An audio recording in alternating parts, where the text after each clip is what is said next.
Hey there, everybody. Welcome back to another episode of the Build Your Copywriting Business podcast. Hey there, Kate.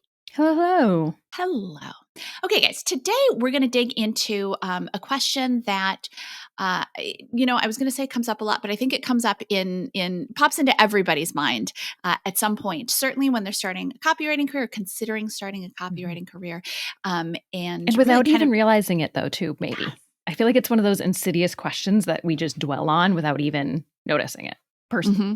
Yes, exactly. So we're going to address it and then can give you a new perspective. And that question is, what if I fail? What if I can't do this? And we'll talk a little bit about failure, but I also want to make sure that you guys know that we have a whole podcast episode about the concept of failure as a copywriter. So we will link to this. If you have not listened to it, I cannot recommend it strongly enough. Definitely check it out, because in a nutshell, what we will tell you is that in practical terms, you can't fail.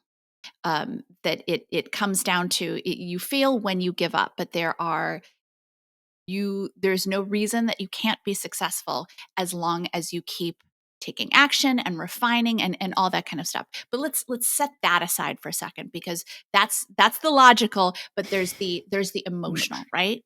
The feeling of I'm afraid to get started at this because I might fail. I might not do this. And maybe part of that is being afraid that you won't follow through, or being afraid that that people will have opinions about you changing your career or doing something on the side, or other things. Or not cheer for your success. And Yes. that if you don't follow through on copywriting, you try it and maybe you find out that you don't want to pursue it, or you want to pursue it in a different way. A lot of people incorporate it into other work that they do and strengthen their skill set with copywriting. And so I think there's that fear of, what if I don't hit my goal that I told people was my goal, and my goal changes? And I say, I want to freelance copyright. Maybe they get a job at an agency, but I gave up on freelancing. And how does that make me look? I think there's a lot of external noise. Mm-hmm. Exactly. And we'll dig into all of those, certainly. But I think the thing that we want to really lean into is, yes, as human beings, unfortunately, our brains tend to catastrophize. We evolved to look for problems. We evolved to look for danger. And so immediately we think, oh, I'm interested in this new thing. Oh, but what if I fail? What if I can't do it? But what we would encourage you to do is, as your brain starts thinking about that, look at it from a different angle. Mm-hmm. What if you fail? Instead of what if you fail, what if you succeed? Because if you think of failing as being a possibility, which again, please check out that episode about failure, because we dig into that a lot more. But let's say you're thinking about failing as being a possibility, then why can't success be just as likely of a possibility? And so what would success actually mean? What would that look like? And it's so much more likely a possibility when you really stop to think about it. If you're doing the work and you're learning and you are training and you have the skills and you're building your skill set, there's so much more reason then that you would succeed, because again, failure is just if you give up. So if you are not giving up and you are continuing to take the actions that you need to take, and maybe you get sidetracked a little bit, but then you get more information, you say, okay, I need to go back on the path this way, then you're most likely going to get where you want to go. And I want to say too, this is also for people who are copywriting right now, and maybe you're just getting a first few clients and you have that fear of, what if my client, and honestly, I shouldn't even say new copywriters. It happens to, I think Stuart just shared this in the group, not to put you on blast, Stuart, but about how even when you're with a brand new client that you've never worked with before, you could have been doing this for 5 years, it's a brand new client, and you really want to do your best work, and you feel like, did I get my most creative ideas? I feel like I worked on this and it hits the brief, but is it my best work? And you have those thoughts of, well, what if I send this through to my client and they write back to me with some horrible feedback, that they hate it, that they never want to work with me again. And we catastrophize in that way as well, of just, and again, you're a professional copywriter, what if you send it through your client and they love it and you have no edits? What if you Mhm. send it through and they come back with more projects because they're so thrilled with your work? What if they do come back with some feedback and, hey, guess what? That makes you a better writer. You Mhm. realize, oh, this is a collaborative process. What if they come back with feedback and you realize, oh, the more I get feedback, the easier it is to get feedback. Mhm. There's so many paths that this can take.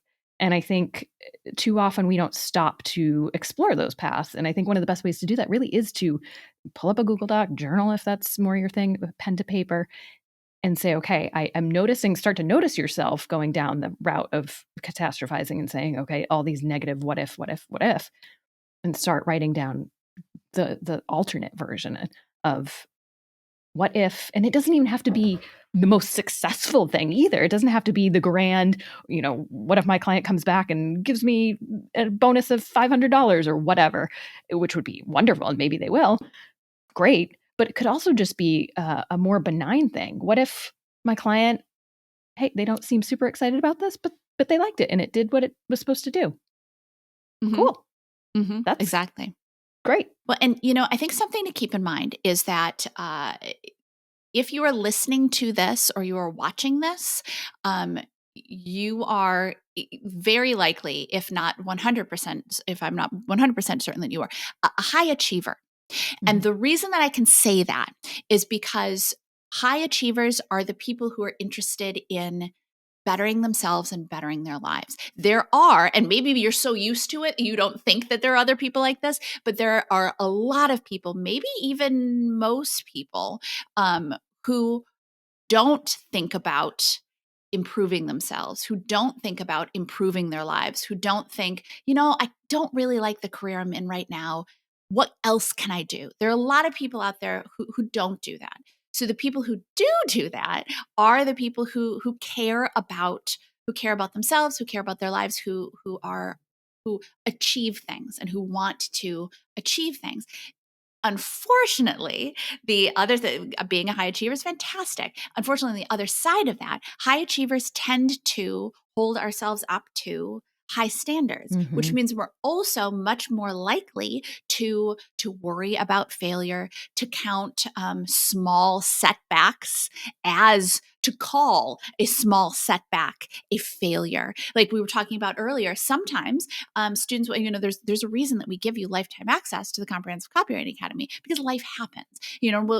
Often we hear from students who say, oh, I got started a couple of years ago and I dug in a little bit and then something came up, or my job changed, or my life changed, or we moved, or something happened and I stepped away from it. But I got back into it and now I'm doing, and now I'm doing the work and now I'm starting to pitch and or now I'm doing the work and now I'm applying for copywriting jobs, that kind of thing. Is that person a failure because they didn't adhere to their original timeline? Of course not, right? Of course not. In fact, I think there's that person deserves a lot of credit for getting back to it, for getting a little bit derailed. And derailed isn't even the right word, because it's there's still That's life. Yeah. it's life. Life happens, and that's okay. That person is very clearly not a failure. They're coming back to it, and now they're getting back.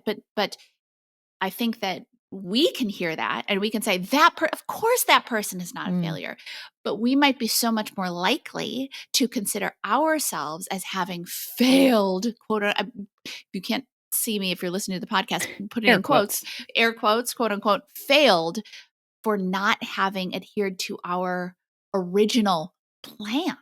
Yeah, exactly. I think, one of the things with thinking about how we would talk to one of our friends who is going to achieve something. Hey, I have this goal and I want to become a helicopter pilot. I want to learn a foreign language. You would never be like, best of luck. They're going to fail at that. You might be excited for them. You would be cheering on their success. You might try to offer advice in terms of like, okay, like what's the first step in that? Like, what are you going to do first? Are you going to sign up for a language class? Are you going to take a trip? Are you going to, what are you going to do to achieve that? You might get curious, but I have a hard time imagining anyone in our community, because we're such a good group of people, being negative and saying to someone, what if that language is too hard for you to learn? What if you don't have time to practice. Like these, you wouldn't go down that line of questioning. I wouldn't think. Most people, we want to cheer on other people's successes. So why aren't we doing that for ourselves is all that's to say. Why are we arguing for our own limitations when we would never argue for someone else's? Exactly. And, if you're thinking, well, yeah, but I've started things before and I haven't completed them. Totally get that. Absolutely, totally get that. Me too. Yes, Haven't we all? yes, absolutely. But there is a reason that within the CCA, and we have courses about what it takes to actually complete things. And the problem is that a lot of us think that, and I'm not going to get too deep into this here because we talk about it in various places, but a lot of us think that it's all about motivation. And yes, motivation is great to get you started. That it's that initial catalyst, right? It's that initial emotional flood of emotions. It's that initial excitement, but that excitement is not meant to last. Motivation is not something meant to last. Our bodies couldn't take it if that initial motivation was something that lasted. So I think that a lot of us have been trained to think that we need to rely on motivation to stick with something, to get something done. And that's not the case. You can use motivation to get you started, to get you signed up, to get you in the Facebook group, to get you started on going through but that motivation is by its very nature going to disappear. So when it disappears, number one, it doesn't mean that you're not meant to do this, or it doesn't mean that there's something wrong with you, or it doesn't mean that you're some kind of, you've quote unquote failed in some way. It just means that you've passed the initial motivation stage. And now, instead of, and I can tell you, I wasted a lot of years Googling, how to get my motivation back, how to re-motivate myself. That's not how it works. Once that motivation stage is over, then you move into the commitment stage. And so that, and one of the things we talk a lot about in the course, and one of the things that the ways that we've structured the program, and the ways that whenever you want to achieve anything, you need to structure it, is to make sure that you are able to make and stick with that commitment. And there are a myriad of different ways that to support that. There's the community, there's accountability, there's scheduling, there's breaking your projects down to smaller. There's all kinds of stuff, and we go into all of it in depth. But I want to be very clear that we have all been sold a bill of goods about this idea that, like, if you just rely on motivation, you'll get it done. And it doesn't. That's not how motivation works. Motivation is fantastic, but it's only fantastic to get you started. After that, it's going to disappear. And the only thing it means, again, it's not a sign, there's nothing wrong with you. The only thing it means is that initial phase is over and you're on to the next phase. And I think a lot of us, and I would include myself in that, a lot of us have tried things in the past and then beat ourselves up because we were waiting for that motivation to come back. It never did. And then we didn't have the tools to stick with the project. I know for a fact that is a lot of stuff earlier in my life, before I understood this, that absolutely what happened to me, because I was just waiting for that. I was told that motivation was something that I could rely on, and then I could get it back and that would carry me through. And if I'm not motivated, if I'm not feeling it, if I'm not excited about it every single day, then, oh, maybe this isn't what I'm meant to do, or maybe there's something wrong with me. Oh, we weren't given the right tools to carry us through to the next stage. Yeah.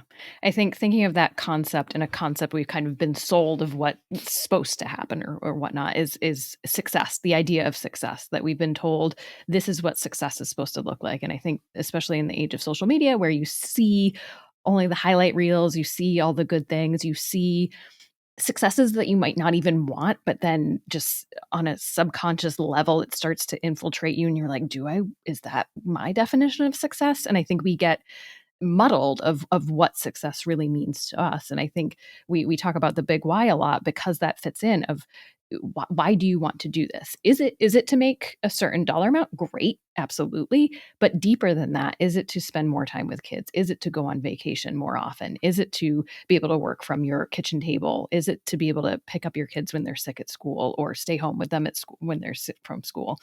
all of these sorts of things that might be a better barometer for your success than anything else that you're seeing out in the world. And so I think when we talk about, what if I fail, what if I succeed, thinking about what success is for you. What if I achieve this definition of success? I might not achieve this other definition, but do I even want to achieve that? And Yeah. and it can be, thinking of motivation, very demotivating if you're like, oh, I'm not achieving what I think I should be. But asking yourself, do I even want that? Do I even want that to be what my success looks like? What do I want my success to look like? Yeah. And again, having that vision and writing it down. So if it's, sure, what if I fail? But okay, what if this other thing happens? And making sure you're clear on what that thing is that you want to happen versus some other thing that you don't even care about. Um, Yeah. And success is not just one final destination, mm, right? Success is all kinds of wins along quote unquote small wins. Lots of quotes in this episode. Quote unquote small wins on the way to wherever you want to eventually go to. Is it a success to get started? Is it a success to post the first time in the Facebook group, especially if I'm a little bit nervous? They're very friendly, mhm. but our students and coaches and Kate and I are very friendly. But is We it a swear. success? Yes.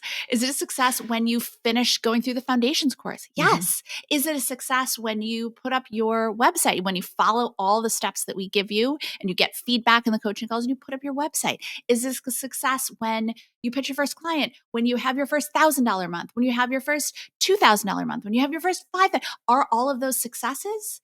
Yes. It's not just one thing. And when you see too that again, it's not a black and white thing. It's not you fail or you succeed. It's either you give up or you experience all of these gains as you make your way through the process. And the thing is too is that yes, absolutely it's within your rights to give up, but if it matters to you, if it truly matters to you when we're talking about why you want to do this, if it truly matters to you to have a career that you find fulfilling and that is creative and that is fun and that lets you earn a good living and lets you have the freedom that you want. If that matters to you, then there are all kinds of things that you can rely on, systems that you can rely on, support systems that you can rely on, people that you can rely on to help ensure that you don't give up.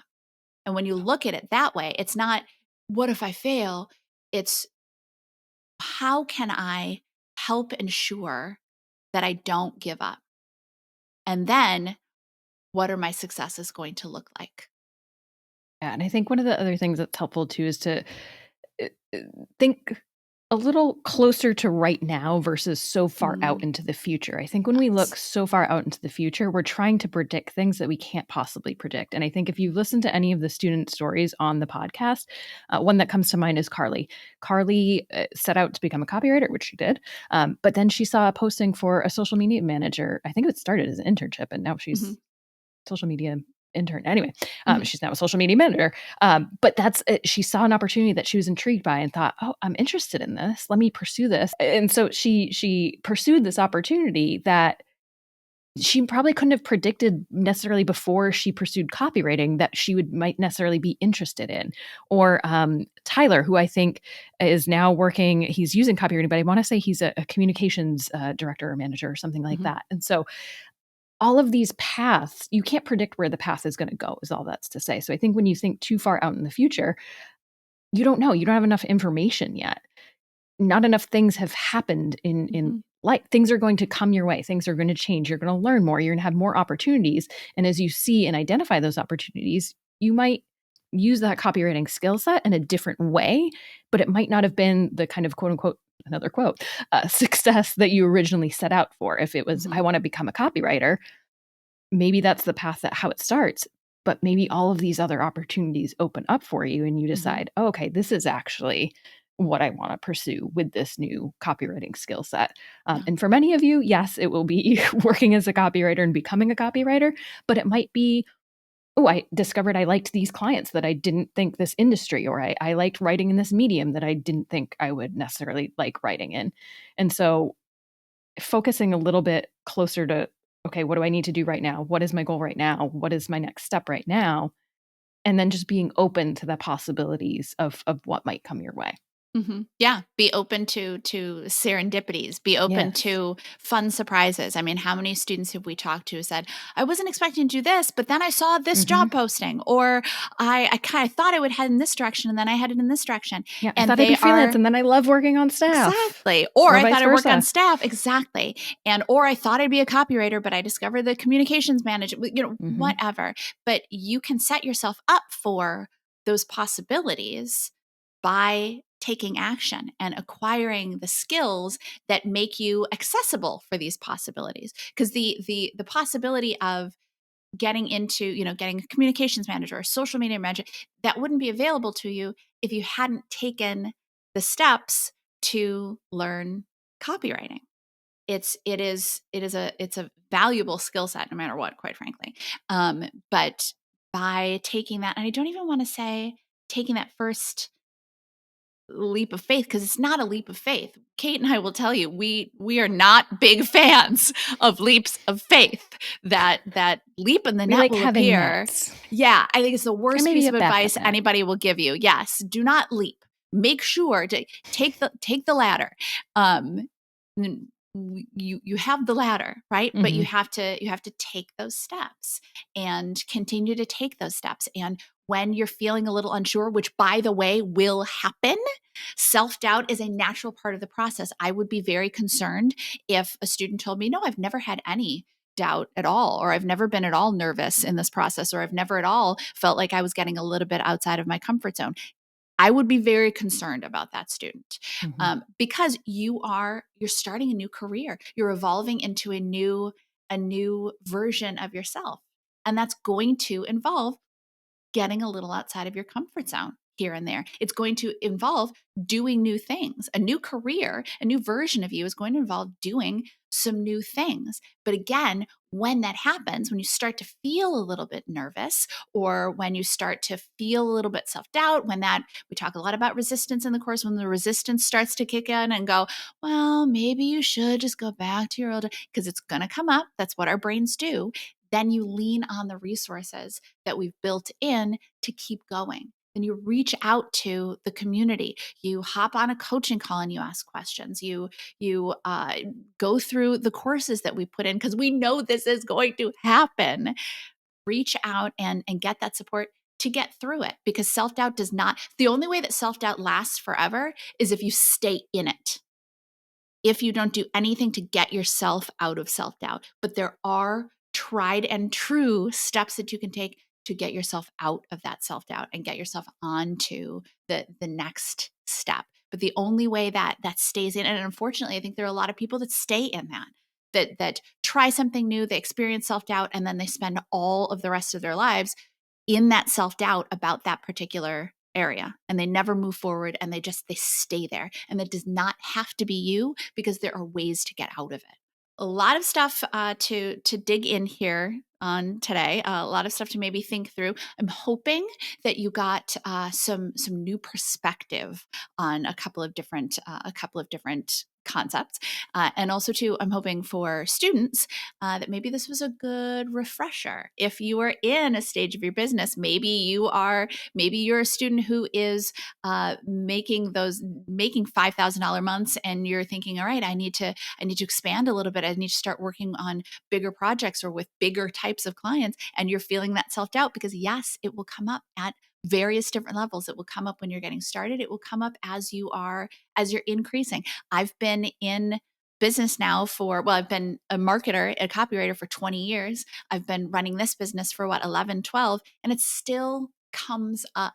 So just knowing that it's going to come up, I hope that what we have given you in this episode is some things to think about, and also some new perspectives, because you're never in this alone. I guarantee that whatever you're feeling, whether you're at the very beginning of the process and you're thinking, I don't know, I'm afraid that I'm going to fail. Understand, please, again, listen to that failure episode.